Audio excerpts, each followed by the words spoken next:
You can sit over here, Ernie. Yeah.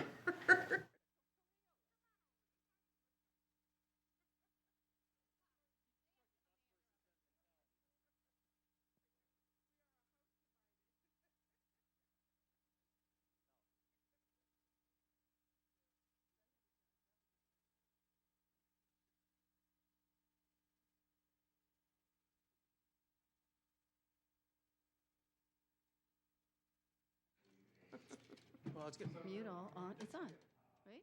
Oh, the mics are on, yeah.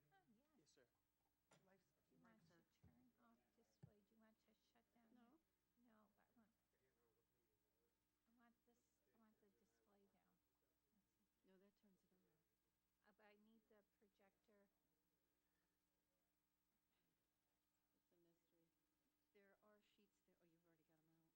sir. Do you want to turn off display? Do you want to shut down? No. No, but I want this, I want the display down.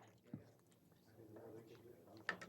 But I need the projector. It's a mystery. There are sheets there, oh, you've already got them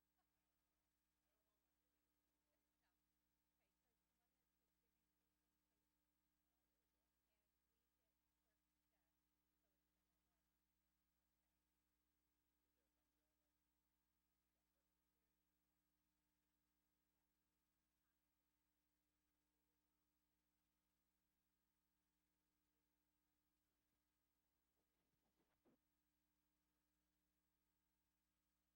No, I haven't looked at them. I think we should, but we haven't done it. Jen, with- sorry, I'll get out of No, here. no, I was wondering if you wanted to stay there. No.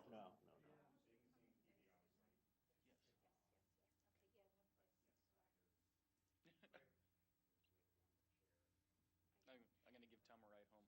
Yeah, I told him I would walk him up the stairs. All right. So that he didn't. Maybe you'll get lucky and find parking at the front I door. sincerely doubt it. Hopefully, if I do, they report about it in the Telegraph. Alderman, complete hypocrite. Doesn't follow quotes that aren't really his.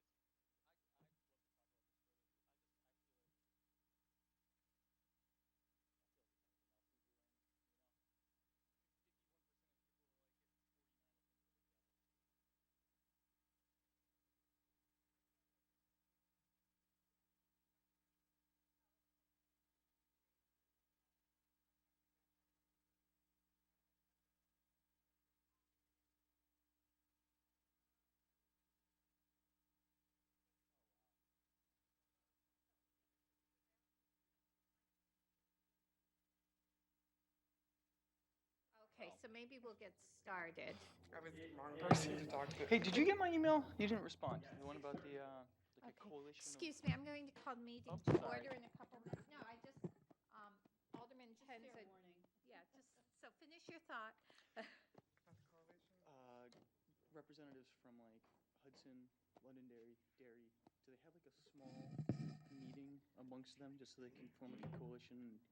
Things that are specific to this area. I don't know if that's right. Should be on the Yes, back. there is a group that's trying to get together. here. We're trying to get together into Merrimack, but we couldn't find time before Yeah. the holiday. Well, I'm sure it's tough to So, organize. Jan With my is phone. the spokesperson, the president of Well, the this is- national delegation. Yeah, I'll talk well, to we her then. couldn't get it. She's the one, to come and back she's either. working with the Okay. other Okay, people. so what time is it? Six. And that's exactly what it is, so that we could all work together. And she Okay, also- I'm going to call to order a meeting of the Planning and Economic Development Committee on Tuesday, December 18th, 2018 at 6:36 in the Aldermanic Chamber. And if the clerk would call the roll, please. Certainly, Alderwoman Mary Ann Malisi Goya, Present? Alderman Ernest Jettie, Here. Alderman David Tenza will be here shortly. Alderman Brandon Laws. And Alderman Jan Schmidt, I am here. Okay, and we also have Director Cummings and Rich Lannon, who is Chair of the Performing Arts Center Committee. Sandy? Oh, and I'm sorry, and Alderwoman Clee, I'm sorry. You're here, so I always assume you're part of the committee. My apologies. I'm part of the family. So, public comment? Okay, seeing none. We have a communication from Director Cummings regarding a notification of the PAC Steering Committee recommendations, and it was referred to this committee. And being no objection, I would move to accept the communication and place it on file. Thank you. And we now have a presentation and discussion regarding the Performing Arts Center Committee, or Performing Arts Center. And once again, it will be Director Cummings and Rich Lannon, the chair of the steering committee. So if the two of you would like to come and join us in the circle. And thank you for. There you go. And there you go. And yeah, just remember to make sure the mic is close enough, or we'll be hearing knocking from the door.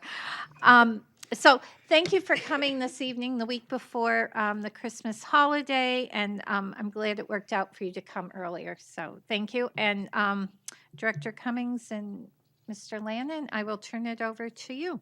Thank you, Madam Chair. For the record, Tim Cummings, Director of Economic Development. Joining with me this evening is Rich Lannon, new chair of the Performing Arts Center Steering Committee. The program that I've developed for us this evening is essentially what I hope to be a 15-ish minute status update where I'll bring you and the viewing audience at home up to speed relative to the new efforts or recent developments on the Performing Arts Center. But before we get there, I was hoping that Rich Lannon could give us a few minutes of his time, being that he's a new chair, and I'd like the folks here and the folks back at home to be able to get acquainted with him. So a few minutes with the new chair, and then a quick overview, and then a Q&A. Thank you. Yeah, good evening, Rich Lannon.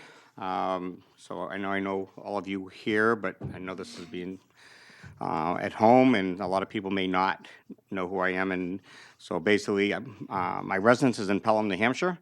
However, I've been in real estate in Nashua since 1978, which makes me old. But so it's been a long time, but I've been a lot of roots. My wife and her family. My wife grew up in Nashua. Her dad grew up in Lake Street. And he's 80 years old and still lives in Nashua. And so a lot of roots from a family side, especially my wife's side. But me being in real estate since 78 and the landing company, I mean, my offices have been in Daniel Webster Highway for over 15 years. And again, I think a lot of you know, I own a couple of commercial mixed-use blocks on Main Street. So, which is across, the old Sears block, as I still call it, across from Martha's, and then the old Slosby block, where Enterprise Bank and Agave and Casa Mescal now, and China Siam and so forth are. So even though I'm not a resident of Nashua, I've had a vested interest. I've built a lot of residential single-family developments in Nashua.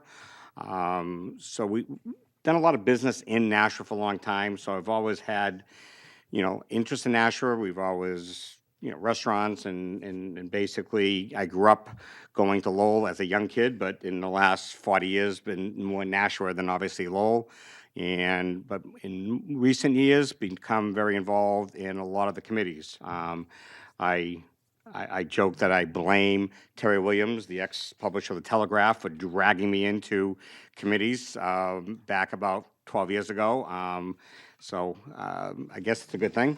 But I've been involved in the previous, I'm in the Downtown Improvement Committee now. I'm the vice chair of the Downtown Improvement Committee, which has been for several years. And before that, the steering committee, who developed the parking program and the pay and displays and so forth. So bottom line is a lot of committees that I've gotten involved in. And again, just because I think started out to benefit my tenants, but I think it's become more of a passion as well for downtown, obviously, especially, well, that's more of my investments, but just in Nashua as a whole.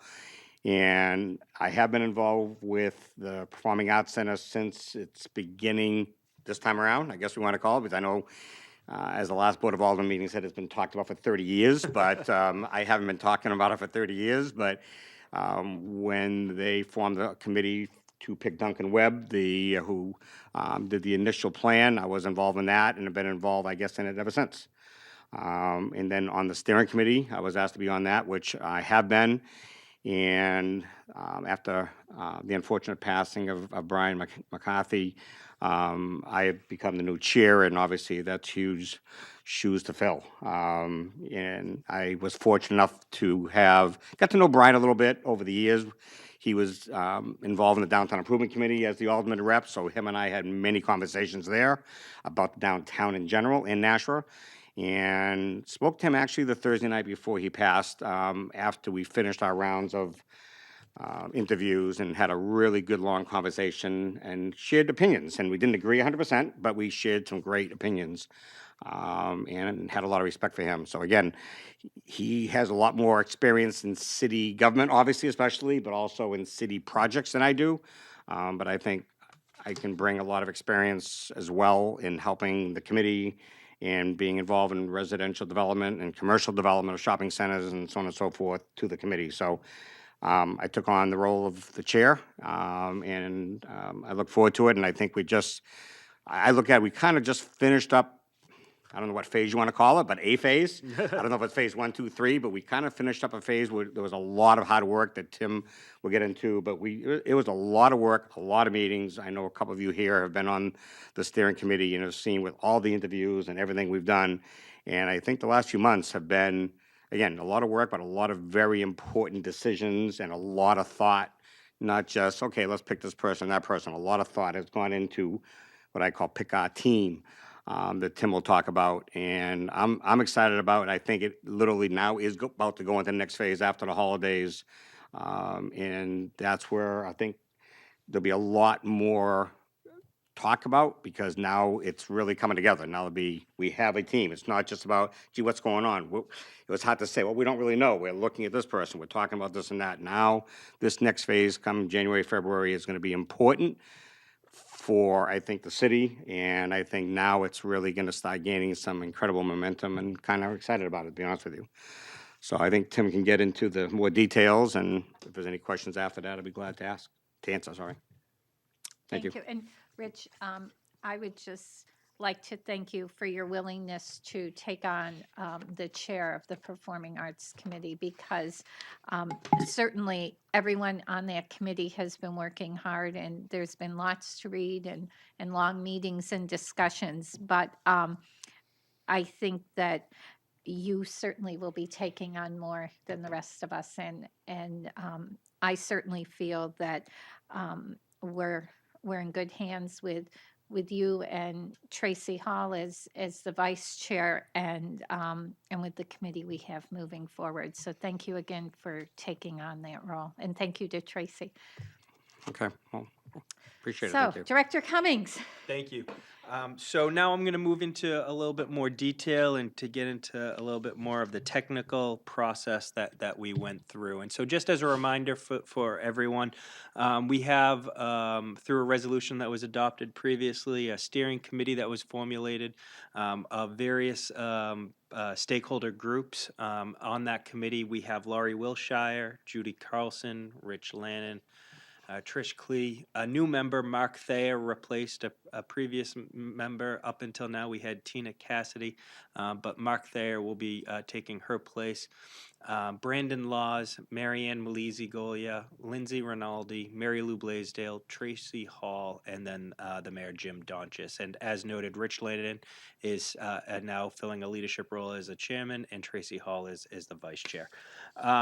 The three groups that comprise of this is the Downtown Improvement Committee, the Arts Commission, members of the Board of Aldermen, the mayor or his designee, and a member from the Chamber of Commerce. So this group has been meeting regularly. and oftentimes multiple occasions during the week. We first issued 3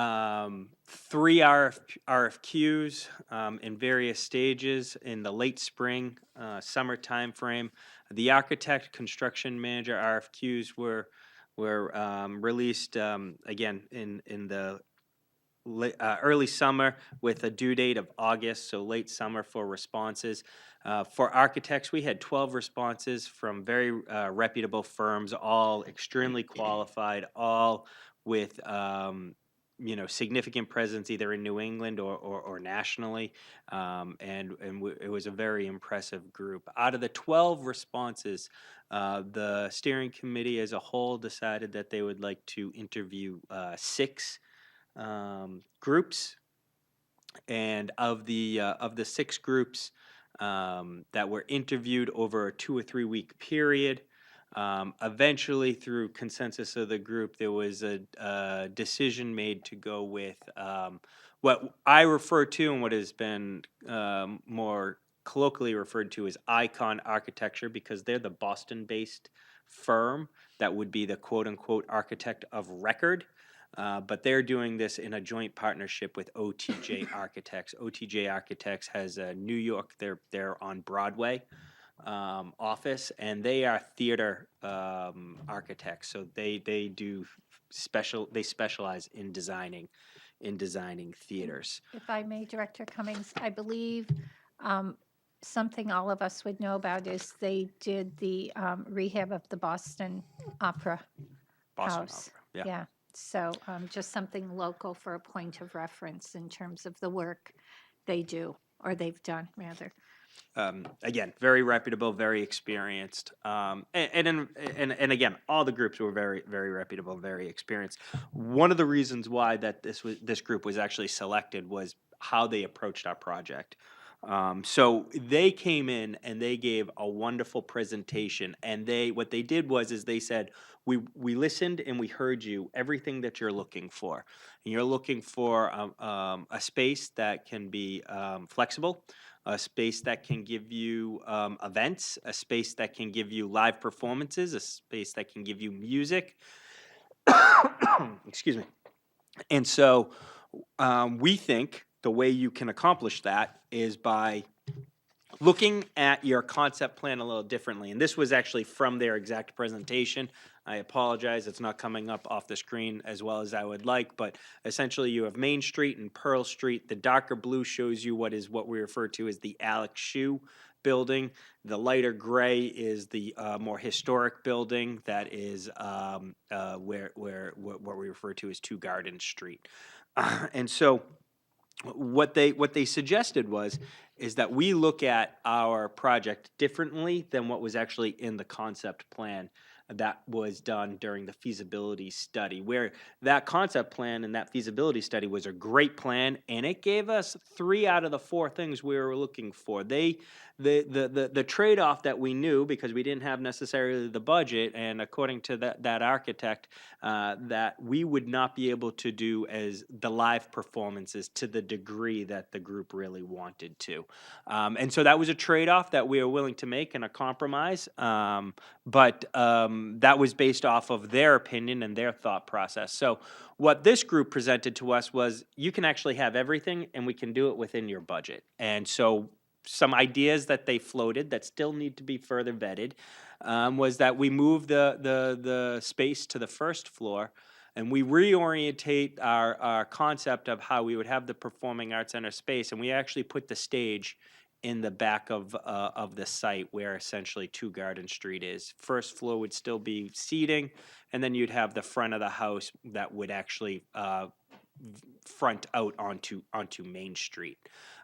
So that is essentially what's outlined on the screen up there, the orientation that they were suggesting. And then they took it a step further and said, we've done this. We actually have done this in Toronto. And this is why we think we can give you exactly what you're looking for. So then, as you can, if you note, we have a lot more space than we actually need. So what is highlighted in the darker areas is essentially the theater itself, and then you have the light blue and the light gray that surround the area. They actually recommended that you can program the space and actually do everything that was contemplated again in the original concept plan, just doing it a little bit differently. And so maybe having the retail more on Pearl Street.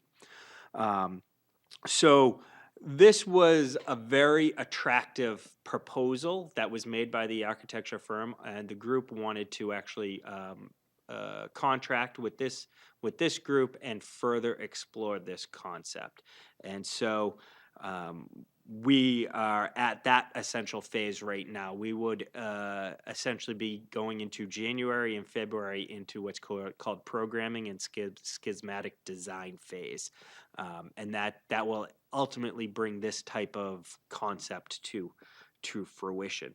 To help orientate folks a little bit more to kind of see what we're talking about, it's essentially the light blue area of Alex Shoes is essentially what is being contemplated for the actual Performing Arts Center space. So this was just an interesting angle that I wanted to show you. So it's just that box.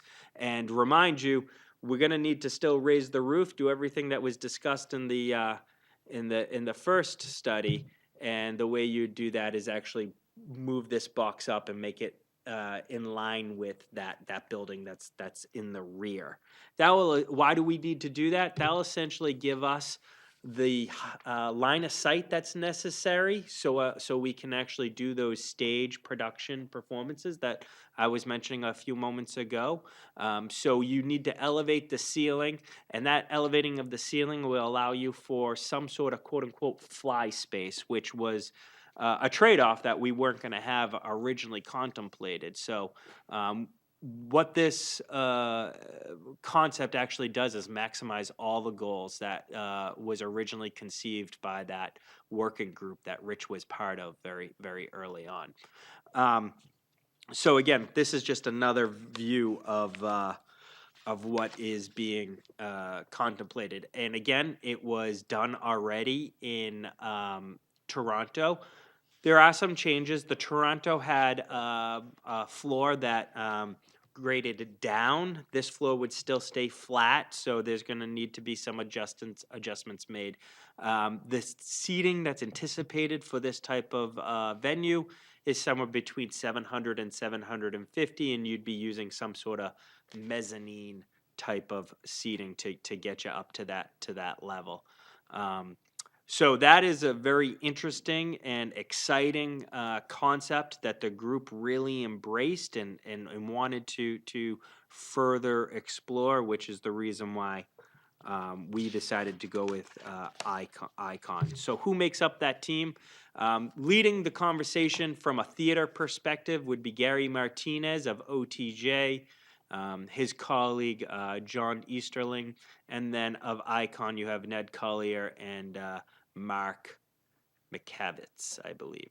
Those are the principals that would be making up the consulting team, and then a sub-consultant to them who is actually part of a lot of the groups who presented to us is a gentleman from Fisher Dash Associates, which is a theater planner specialty consulting group. They would help us with very specific theater type of consultation, advice, and recommendations. So where are we at right now? So the steering committee is going to be getting even more active come January, meeting almost every other week with the differing architecture and design teams, because we need to start designing in that early January phase to make our timeline that we've set for ourselves. So design starts in full in January. I wanted to encourage people to get involved. We're all working together. These are public meetings, and they will be duly noticed. So if you have an interest, please attend. They'll either be in room 208 or the City Hall auditorium, depending on the room size that we may need.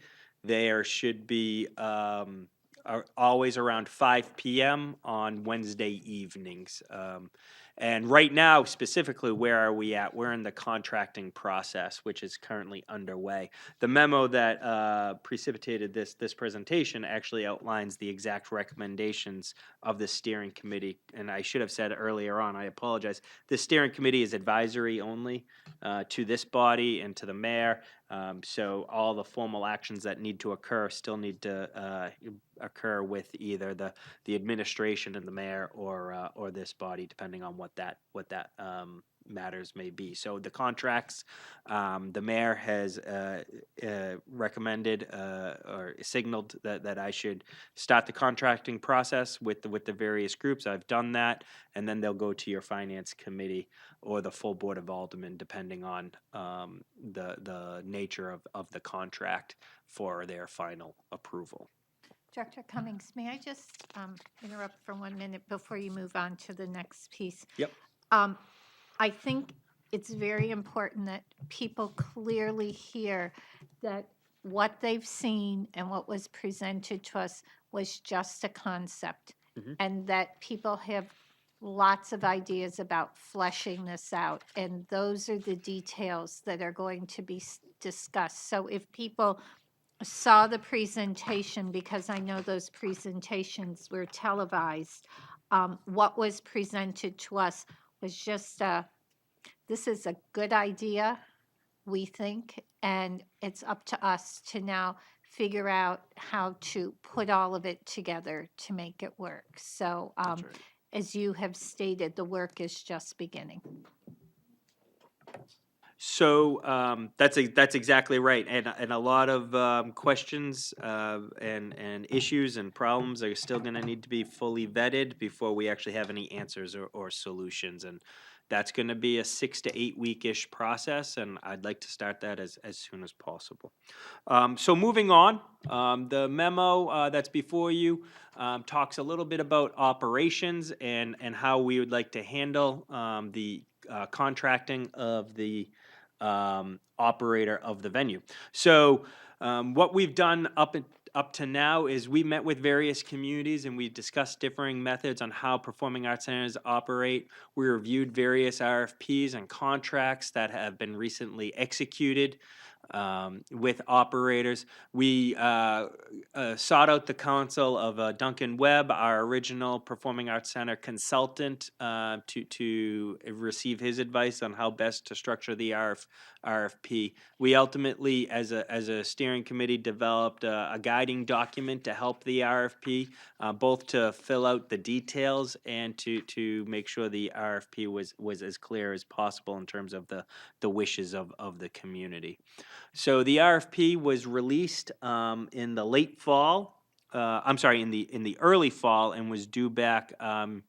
It was released late summer and was due back early fall.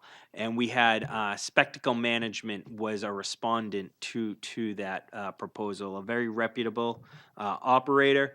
You may know them from their work here locally in the Lowell Memorial Auditorium, but I would note that they actually are the operators for something like 8 to 12 venues, particularly municipal venues all throughout New England. Plymouth, Barnstable, Lexington, Rockport all come to mind. In particular, the gentleman who we work closely with and who our contact would be is Peter Lally. He's the president of Spectacle Management. And he has offered to essentially do a full service contract for the space, which he will do the booking, the contracting, the operations, all aspects of the Performing Arts Center management would be done by Spectacle. We have initiated our conversation with Spectacle Management, and we have not gone under contract. Where we are is what was recommended actually by Mr. Lally is a two-phased process. And what he counseled was the way the most communities do something like this is early on we'll enter into like a memorandum of agreement, which is essentially setting expectations that Spectacle Management would be the sole exclusive operator of the Performing Arts Center when the Performing Arts Center comes to be. But we don't need to work out all the details of a full contract until we actually have a building designed and we'll know better about what we're going to need. And it gives him time to have a better comfort level in terms of the operations that would need to be provided. So so the plan is for us to enter into a memorandum of agreement for something along the lines of like 6 months. Just to have spectacle management on board and part of the design conversation, so they have a comfort level in knowing that they would be the operator. And then in tandem of the designing and the construction of the Performing Arts Center, we would look to put spectacle management under a longer term contract. That type of conversation would take place hopefully in spring to late spring of 2019. So, somewhere next May, June, July, that type of time frame.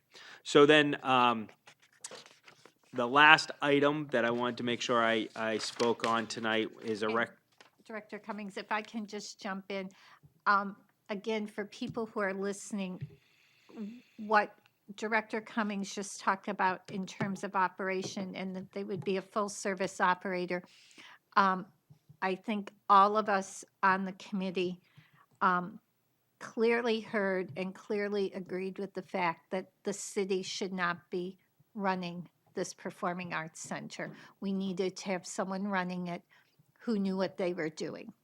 And so that's why we're looking at the agreement we will have with Spectacle Management. So I just want to make it very clear that we will not be operating this. Spectacle will. Yes. Madam Chair, is it also worth mentioning that Spectacle is going to be doing this without cost to the city? correct. Yes. So it thank was previously, we thought we were going to have to raise an endowment to operate the Performing Arts Center, but this company is going to come in and they're going to do it gratis as far as the Right. national taxpayers are concerned, Right. which is a huge change from the Right. original plan. And to add to that, it was their suggestion that we operate Yeah. like that. They are confident in their ability to operate this and not need support from the city. So, yes, thank you. Yes, Alderman Tenza. Thank you. And can I just ask a question about that? Because, this being the Performing Arts Center, I think a lot of people are hoping that there'd be a lot of public or ability for a lot of the public to take advantage, especially school kids, and do kind of programming down there that would benefit not just people who can buy tickets, but the community at large. Would they also undergo that type of programming? And is that included in any of the bylaws that are set up for the Performing Arts Center? Director Cummings. The answer to that question is yes, but exactly the details or the specifics, that's still to be worked out. That's going to be part of that longer term contract type conversation. But there is a very clear understanding by Spectacle that needs to occur. They want to provide that. How they actually do it is still to be determined. And I'll also note that it's definitely a requirement for the new market tax credit, that to secure one of those new market tax credits, we would be needing to provide some sort of opportunity to low to moderate income populations, and very much so Spectacle Management philosophy aligns with that and wants to make it part of their program. So more to come, I guess, but it is definitely a goal that they have with us. I'm sorry, Alderman Jettie.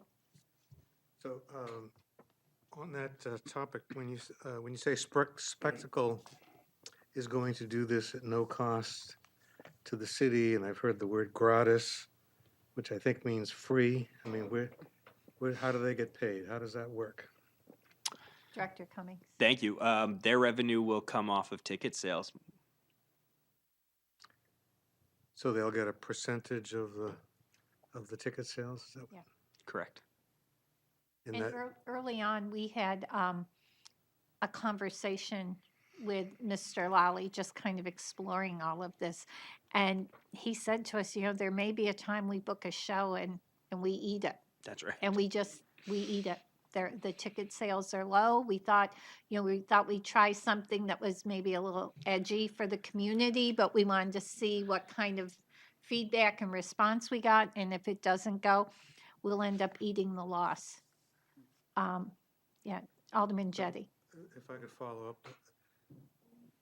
So without nailing down the details of that arrangement, does that mean that he would take, all of the revenue from the ticket sales? I mean, is the city planning on getting any money from this?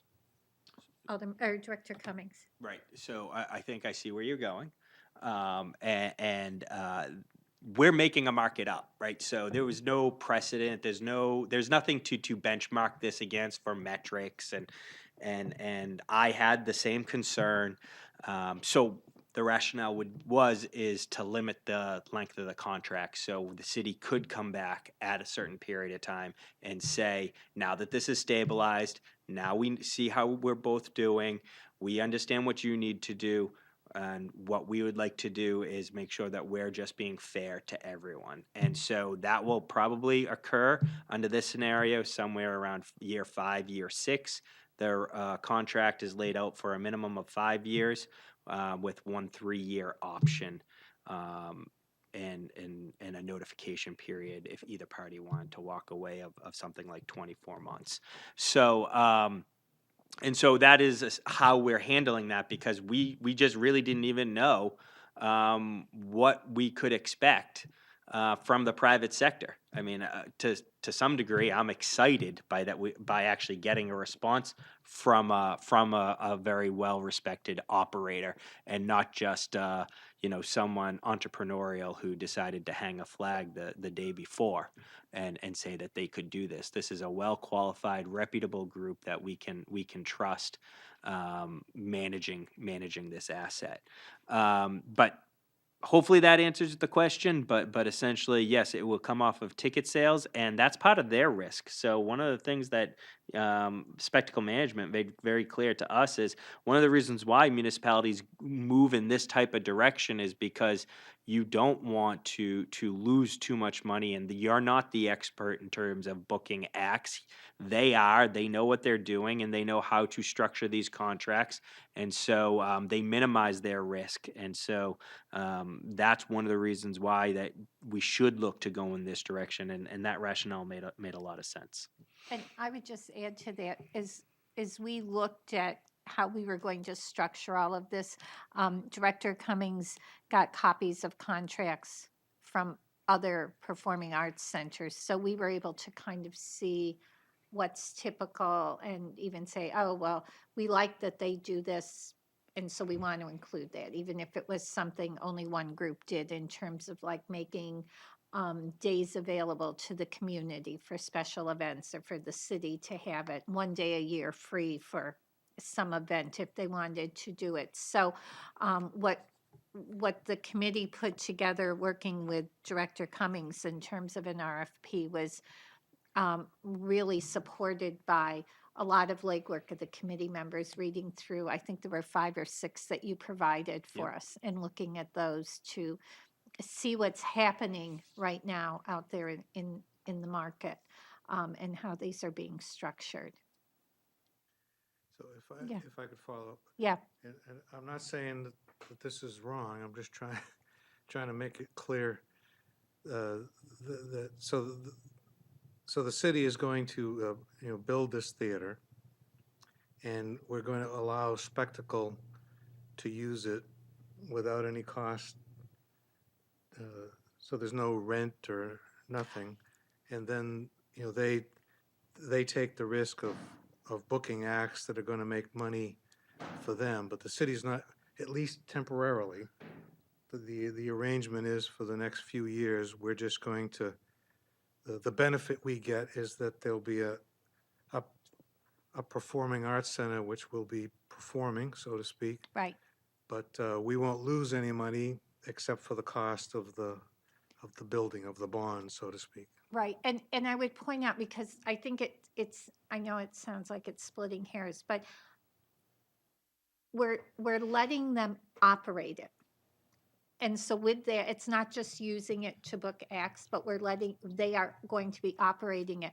So in this contract, there's information about, the hiring of staff to clean it, and maintenance, and all of those sorts of things. So they're doing more than just using it to book.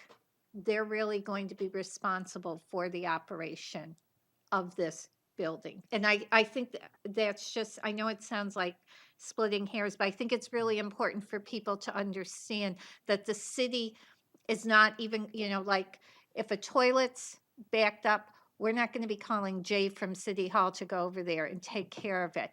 The operator is going to have their lighting people who they use for all their other facilities. They'll be on call if there's a lighting problem, if there's a plumbing problem or whatever. So we're giving all of that responsibility to them. And so they will be incurring those expenses, not the city. So I just want to make sure that that's clear. They're not just using it. They are truly operating that building. Yeah, Mr. Lannon. Yeah, kind of to continue what you were just saying, yeah, I think originally when we were looking at somebody in the original study and the thought process, and again, it wasn't cast in stone, it was just a thought process, and obviously in the study, was, yeah, there was going to be quite the staff. If, if people are looking online and looking at the original study, they're going to see a payroll with an executive director, they're going to have custodians, people running concession stands, people, again, taking care of that light bulb and, taking care of a toilet that's clogged, as you mentioned. So there was going to be a staff that, but yet we thought, we're hoping that we were going to make enough money in ticket sales to deal with all of those things. But it's probably, from a private sector, maybe that makes sense. From a city perspective, that's pretty risky. So we learned a lot, again, through this whole process in the last several months, and seeing all the different studies that you mentioned that Director Cummings was able to get from how other people do it. And we're literally taking the keys and say, those toilets and those light bulbs and those custodians and mopping the floors to getting the acts is up to you. We hope he makes a ton of money. If he makes a ton of money because he books out every one of these shows, where the city makes out is obviously, as you said, we have a performing arts center, in that economic spinoff into not just downtown, but in all of Nashua. That's where I guess the city will make out, so to speak, is that economic spinoff, because these guys were so successful and they took all of the risk, and I think it turned out not to be something that I thought of at the beginning as how this would all work, but it makes a lot of sense, and again, it takes a lot of risk off the city taxpayers.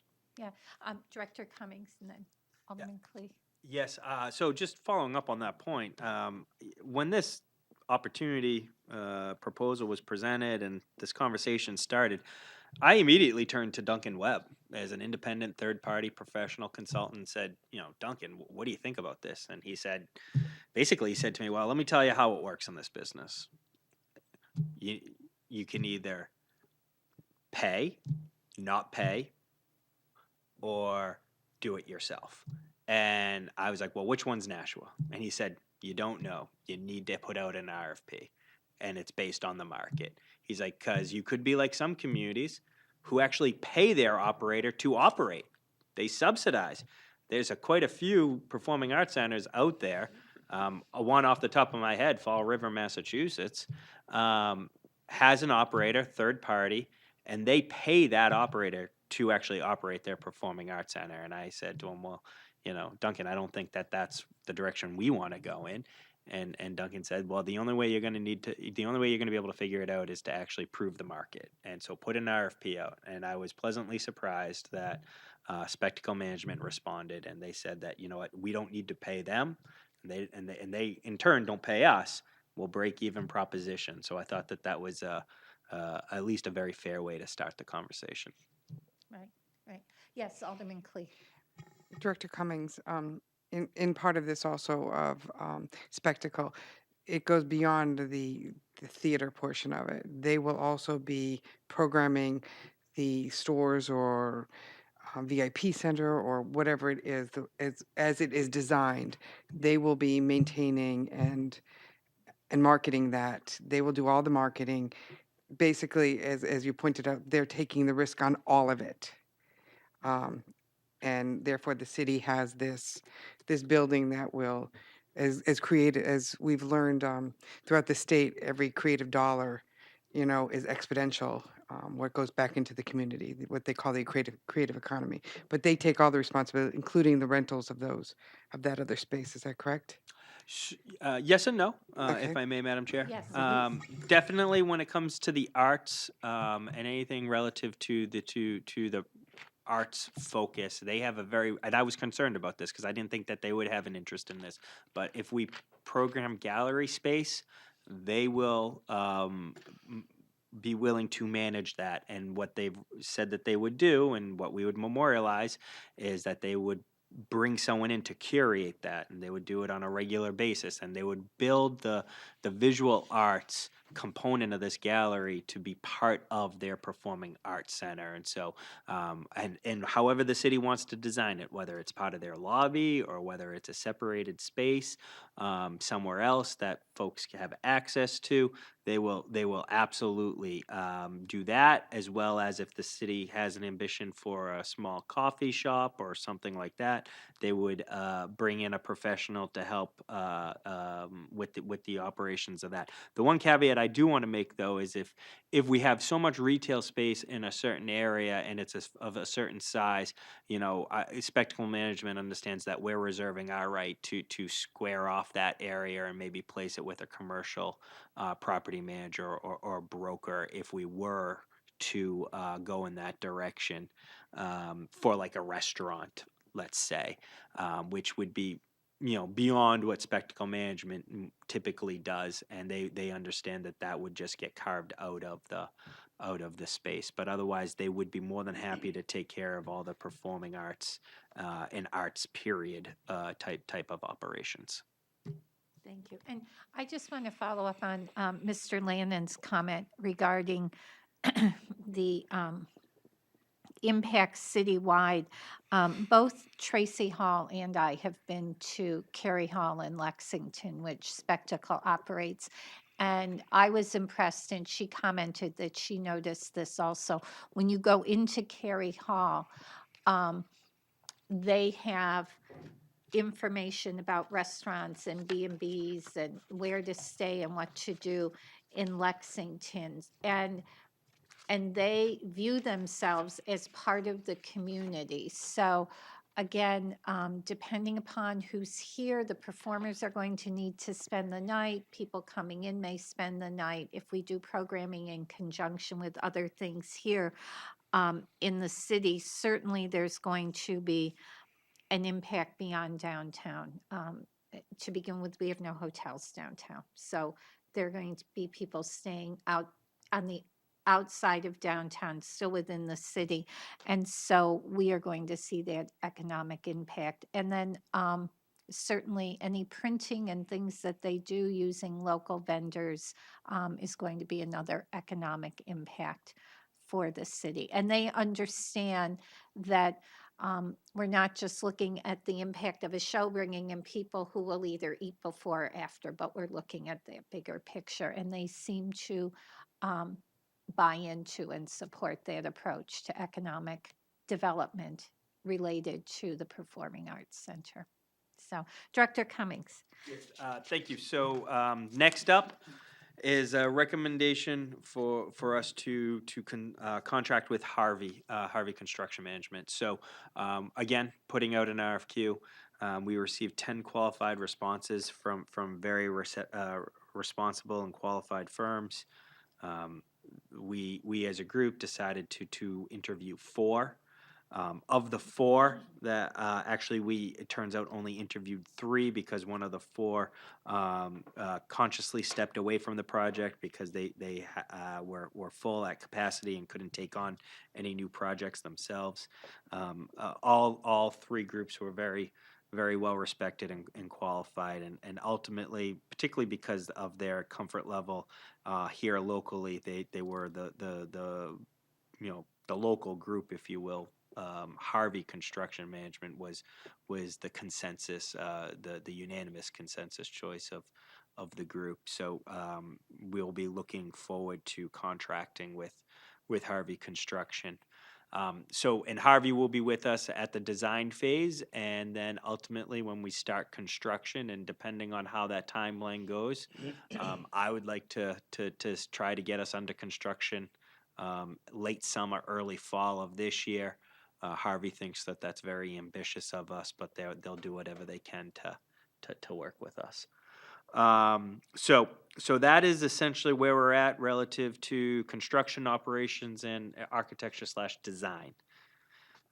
Next, while I have your attention, I just thought I would give you a quick update on the capital campaign, the fundraising initiative, which essentially is there's a separate effort going on. There's a capital campaign committee that's been constituted, which some members of this body are part of actively. They meet regularly with a professional fundraising consultant. They have a target goal of raising $2.5 million through private individual charitable contributions, tax credits, CDFA tax credit in particular, foundations, and marketing opportunities.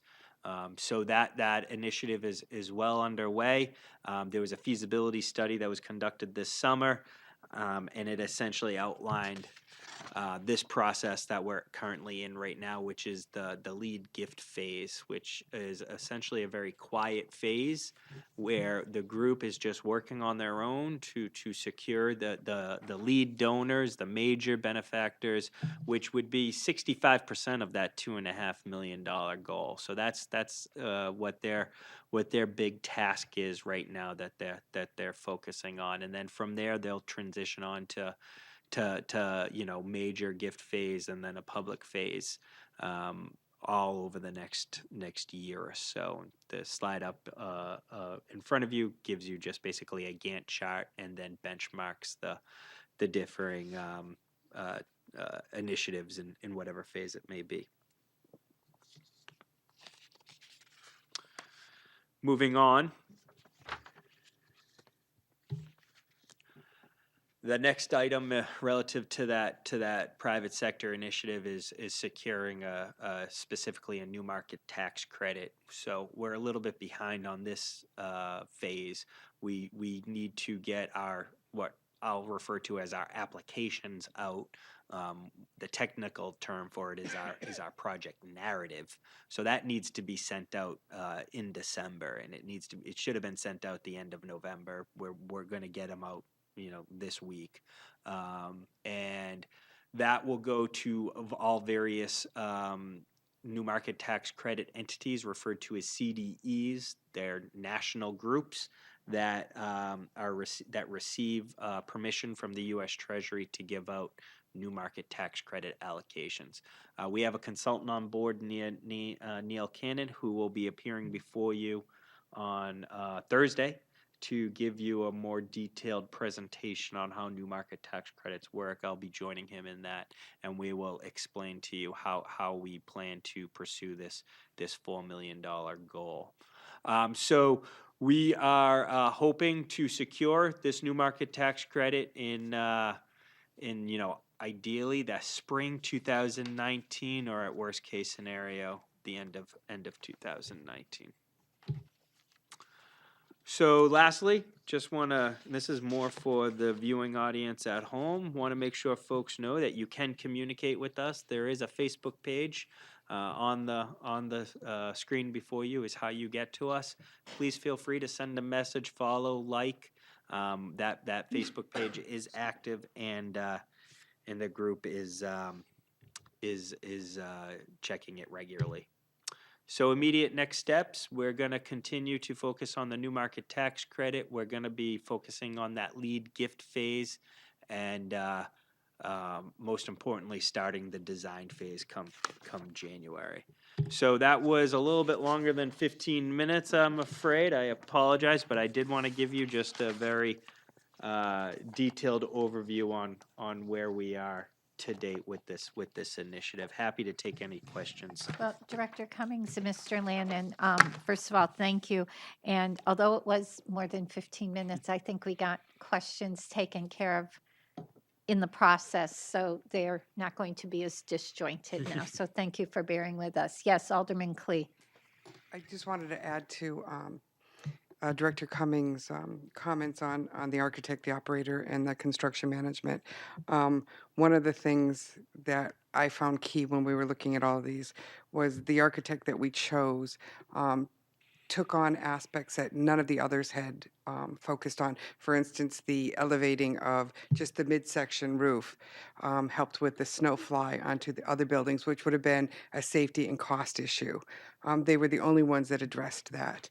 The construction management of Harvey talked about where many of the others had said, let's bring it down and start up from scratch, explained how that would impact the downtown area and how we would have to reroute traffic and so on. So the architect and the construction management brought up some safety aspects, some impact to the city that the others didn't, which also were key in the decision processing. And I think that's what made them stand out and unique. Obviously, Icon putting it down on the first floor was a very interesting thing, but even the way that they were raising the roof and the way they boxed it and so on was safety, everything. So I really feel comfortable that they took all of that into consideration.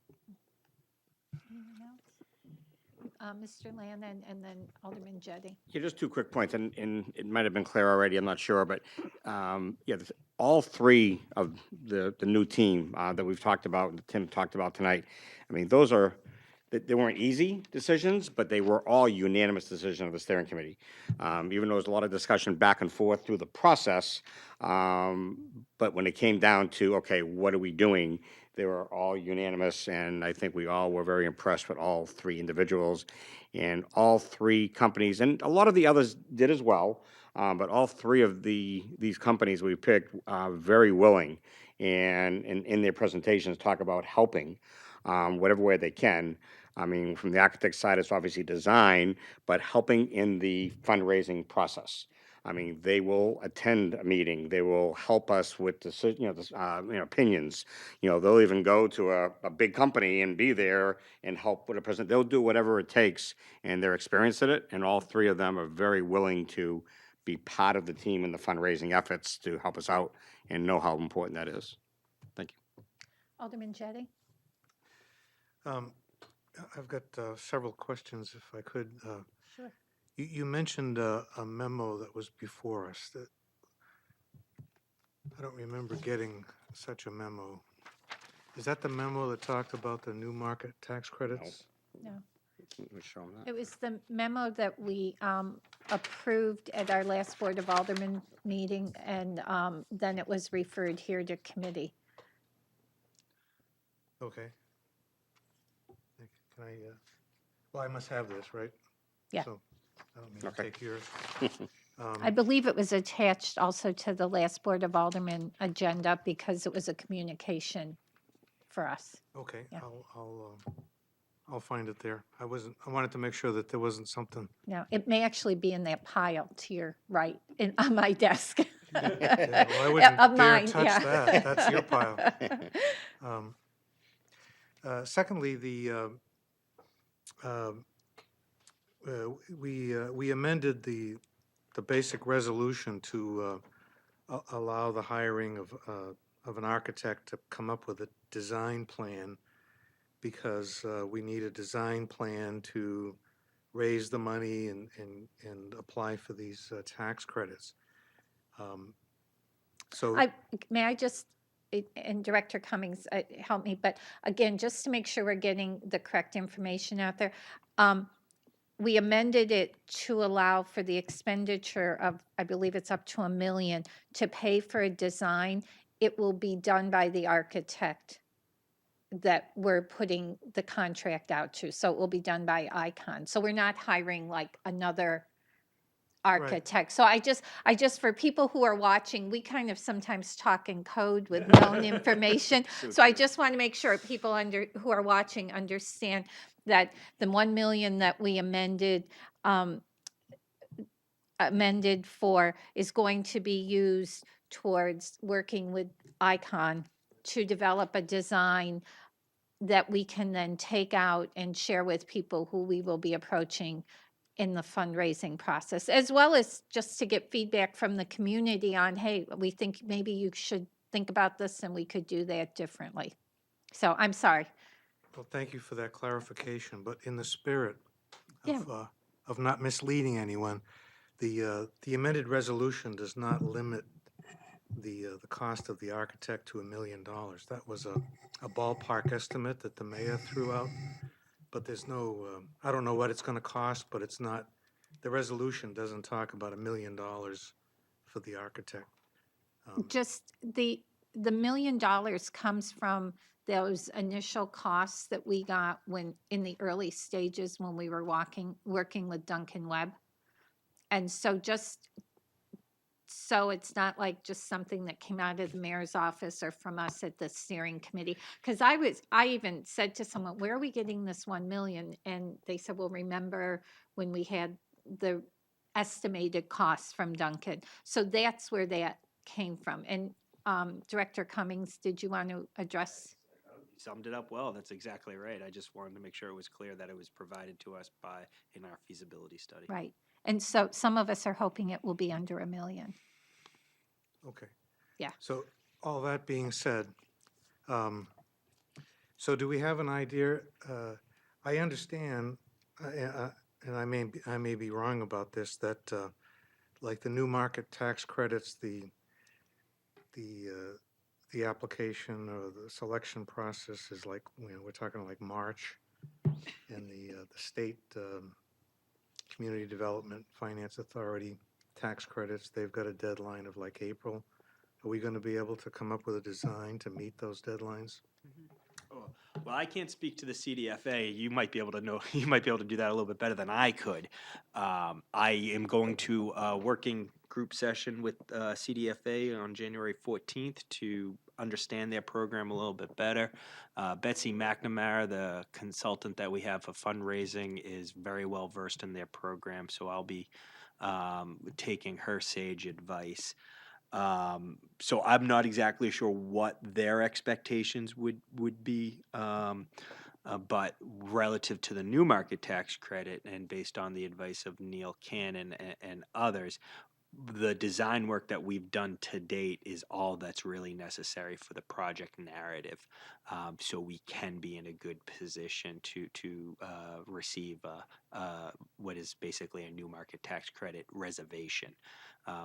The critical element and the reason why this was time sensitive is for the new market tax credit, again, for this conversation application, we needed to be able to say who the architect, construction manager, and operations would be, in addition to whatever design that we've had done. So we've done that, and that's why I feel very comfortable on the new market tax credit front that we're in good position. CDFA, I believe we're in good position, but I'll know more about that after mid-January. And Director Cummings, and I may have misinterpreted this, but also part of actually what we even talked with the architects about as we interviewed them was the need to have something tangible to take to places as we were talking to them about donating. So that's the other piece, although what we have right now may be adequate for the market tax credit Excuse me. application.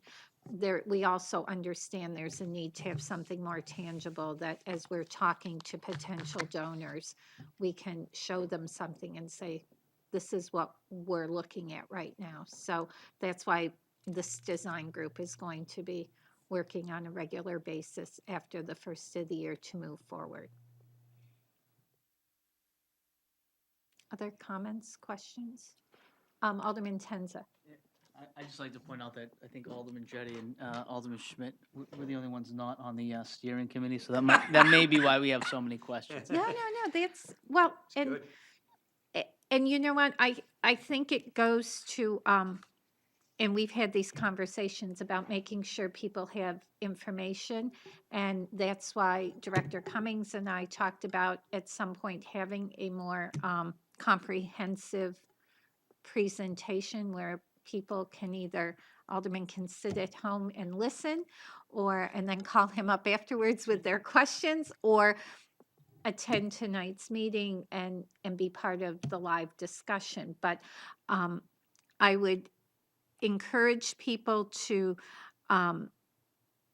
watch the meetings or attend any of the committee meetings or the Performing Arts Steering Committee meeting.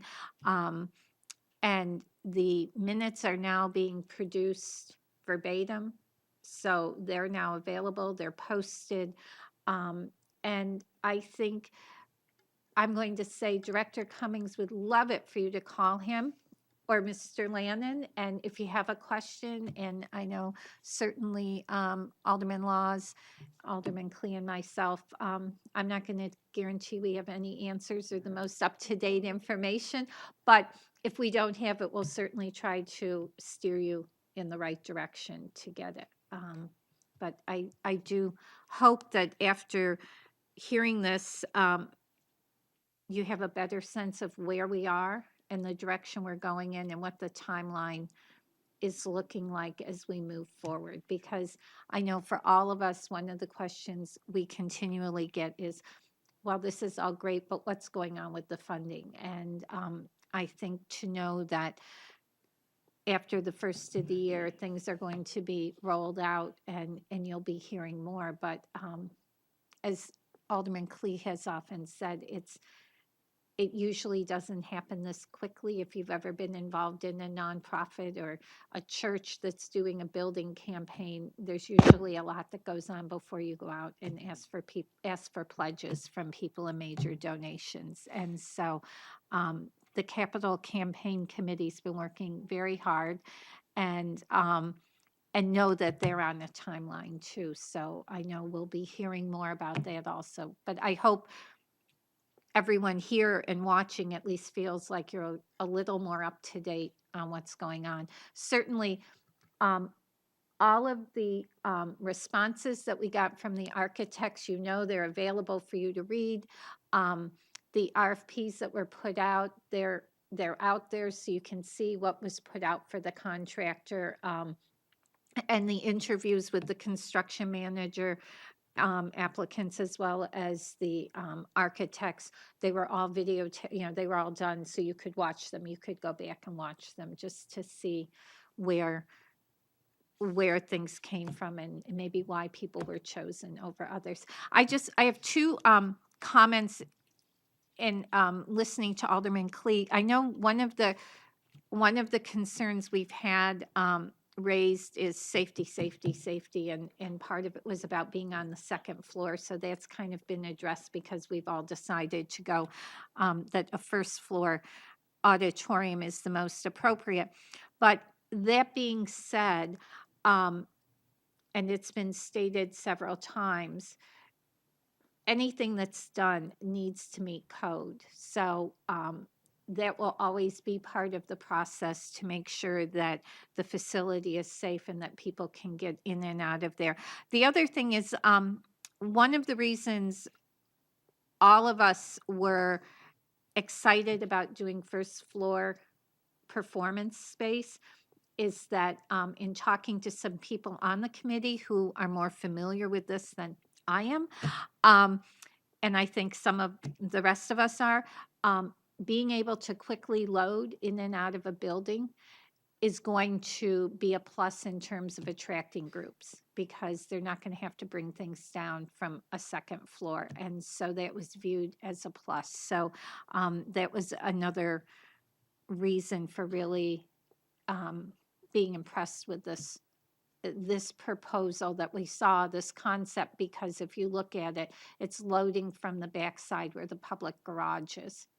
And so that will be easy access to the space. So just another consideration we had as we were looking at the concepts presented to us. So, I do have a question. yes, Alderman Schmidt. Only wondering how long it will be before you'll actually have something you can take out to the funders. Do you have a timeline for the architect? Yes, Director Cummings. Thank you. If I get the cooperation of the steering committee, my goal. I think that means if they can agree on some design elements. That's exactly what I mean. Yeah, because it's dependent on that. But in speaking with the architect, he feels comfortable that he could have something. I gave him a deadline of February 1st, and he said yes. But that is contingent on the steering committee having consensus on just the rough exterior direction that you want to go, interior direction that you want to go, so they can do some renderings. And I've led the architect to believe that the steering committee has worked on this enough that I think we've gotten to a point of consensus, but I'm always amazed, so maybe I'm wrong. Yes, Mr. Yeah, Lannon. and again, it's not that, we've never voted on it, Right. but, and I know when I first, when the study started and a lot of us were talking and there was a lot of comments and suggestions about having this on the second floor, I thought that was a great idea. Second floor, you have the whole first floor for retail. I've been to other venues. I mean, I look at the Lowell Auditorium and they say it's first floor, but if you've ever been there, you get about 30 or 40, I forget how many, I've climbed those steps Yeah. probably 200 times. It's a very common place for me to go. And to me, it's like a second floor place. And it wasn't till the process, which is why you have a process, and listening to the architects and listening to other members of our committee to learn that even though you could do it, everything that Alderman, just talked about it's difficult. It's difficult for the group to come and load and unload. Because if they come and say, this is a pain in the butt to come here because we have the lug of the stuff, you need a freight elevator, you need to do this and that, you may not get them the first time, you may not get them the second. There's a lot of things discussed. And even though there wasn't a vote, I don't want to speak for anybody, but it seems to be the consensus of the committee. Everybody's kind of taken it for granted right now. This has been changed to the first floor. And that's all that's been kind of discussed. So I think before, if we're saying, okay, here's the advantage of this. If we were like half and half, Tim is going to have a really hard time getting February 1st. But I would get, even though there's still a million other things to discuss, that would be the biggie. And I think that one seems to be close to being put to bed and move forward in that direction. And I hope that's the case. Alderman Laws and then Alderman Clee. But just to build on that, I don't want to speak for anybody else in the committee, but as you mentioned earlier, Mr. Lannon, the consensus for Icon, there was consensus for everything. There's unanimous decision for all the companies that we've chosen. And the thing about Icon that I think impressed everybody was that they were the only architectural firm that put the Performing Arts Center on the first floor. So I would imagine there probably won't be much conflict when it comes to whether or not we select that idea. Everyone was very impressed by the fact that they came in and were like, we appreciate that you have a game plan, but we're the professionals. We've done this before. You probably haven't, so follow our lead. So I don't anticipate there being any conflict there. Alderman Clee. Actually, just to kind of reiterate what Alderman Laws and Mr. Landon said, there were others that talked about knocking down and starting from the first floor and going up and so on, or going down into the basement. They were the only ones to leave it as such. And that was, every time we talked about Icon, that's what everybody within the room basically kept talking about. So again, I don't think there's going to be any real issue. If we're going to meet as often as we're going to meet, I think that, and with Icon, I think that we're going to do great things. Yeah, Alderman Tenza. So initially, when the initial concept came out, there was talk about doing kind of a space that could be used for other things other than shows. Has that been put by the wayside? No, that's what we were referencing when we said a flexible space. So, Okay. is it retractable seating? Is it seating you physically set up and remove? And those are all the things that are going to have to be designed. But we have been very clear that it needs to be, as Director Cummings showed in one of those slides, it needs to be performance space. It needs to be space where, as Tracy Hall says, if I want to have a chamber event there, can we have it there? And it also needs to be space that we can use for other open events.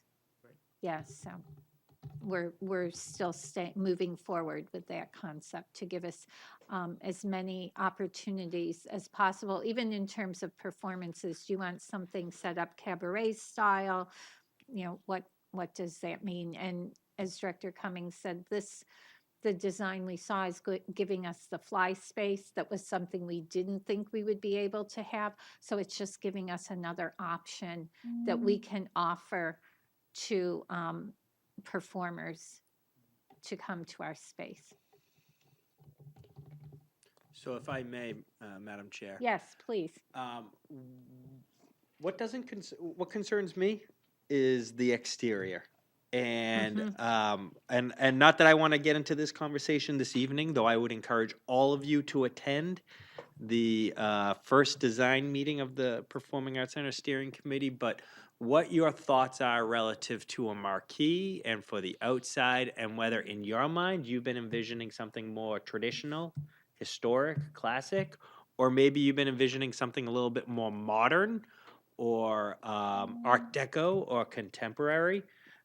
Whatever that may be, I'll remind you that we have limited to no budget for it. So, like, to be clear, as the person who's very conscious about the budget, but having consensus among the group as to what that presence is going to be is going to be very telling. And so I share this with you this evening to kind of tease it and hope that you will all come and have a good, robust conversation that ultimately will hopefully drive to some sort of consensus so we can go out to the public and have some marketing tools.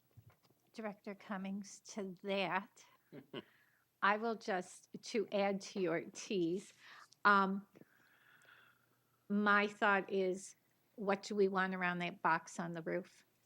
And do we want to be able to have access to the second floor and have lounge space up there, or some other area that's glass so you can see the second floor and have usable space up there, including additional gallery space maybe? So I'm just going to put that, you've got the blue box, which will be the area over the Performing Arts Center itself, but we have all of that area on, well, all of the area that's white around it. And I guess my thought is, do we want something maybe not as high as the blue box, but at least a reasonable story of glass that can be lit, so as you're coming down Main Street, you see that, and it becomes public space or space you could rent out for a small gathering. So I've been thinking about that, as you can see. So I will just put that out there, because I don't want a building with just a box, even if it's lit. Can you put a chicken coop up there? We could. What time is it? We just need to make sure it's 20 feet from Surf's roof. And we could provide them with eggs. Yes, Alderman Jettie. So, I'm sure Mr. Lannon has the old State Theater marquee in the cellar of his building Exactly. that he could drag out. But you mentioned that people could go, that this was all out there, they could go and look at it. Where do they go, and where do they find? Director Cummings can tell you where you can find the presentations even. So if you go to economic development, there's a project-based subpage, if you will, and a Performing Arts Center site off of the city's main page. So we go to the city website. Yep. And we, under government, there's economic development.